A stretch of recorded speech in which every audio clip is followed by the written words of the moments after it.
นั่นเชียงขาให้เรามาเฮียนมากวยค่ะปุยเห็นนี่แหละนี่นะเทียนอันนี้ปิกนิกดานนั่นเนี่ยปีกันแจงห้วยไรนี่เธอแต่เห็นแล้วบุกชัดซะละส่วนอาทิตย์ที่ได้สักมันเต้กันกินหลังนอนนั่นดิส่วนห้วยพิซซ่าได้เห็น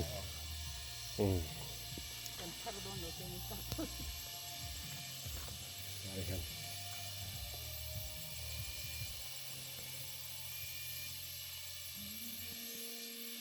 อะไรเห็นปีเววังฟังอ่ะสังหาอินอันเราโดนปนี่เสียเวทียมออกจวงเดียร์สิตัวเนี่ยงูละแกงแหวกปุ๊บไปนี่ที่ช่วงนี้อะไรเห็นมันสากันเอ็นละของครู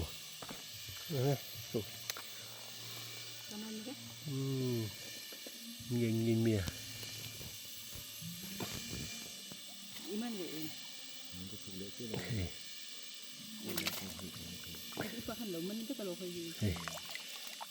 นี่ว่าตั้มโตเว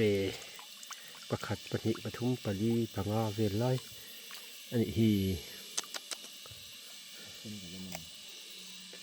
ว่าตั้มเวนักกีฬาอันเกนี่ฮีนักกีฬาชนกีมาอันนี้วางเฮียนินไล่หักไว้เสียหินพัลต่อเราแมงตีสุดเราก็ไม่ปุยเฮียตะบุงแล้วมาชวนจะโหดสมะให้เรามาชวนนินเอาเลี้ยงปุยแล้วมาชวนนินเราโหดสมบีเข้าเราไหมช่วงเวลากันดินมันดีเรินอายินสังหารตามันยัง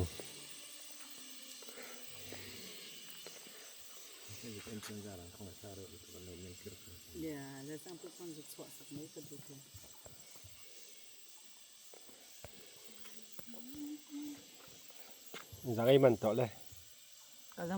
แล้วมันเราบ่ยิงทางคันยิงทางคันเราทั่วไปงาที่สร้างที่เราถอยออกมาที่เห็น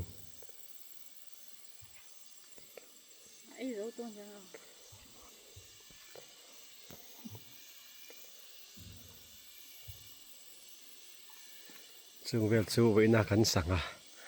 มันลำปังกันดินมุนสู้นี่จนให้เรามาที่โพเฮียนี่ให้เรามาที่โพเฮียนให้เราบูรฟอร์ไหมเสียงต่อเราเถอะเราบูรฟอร์ไหม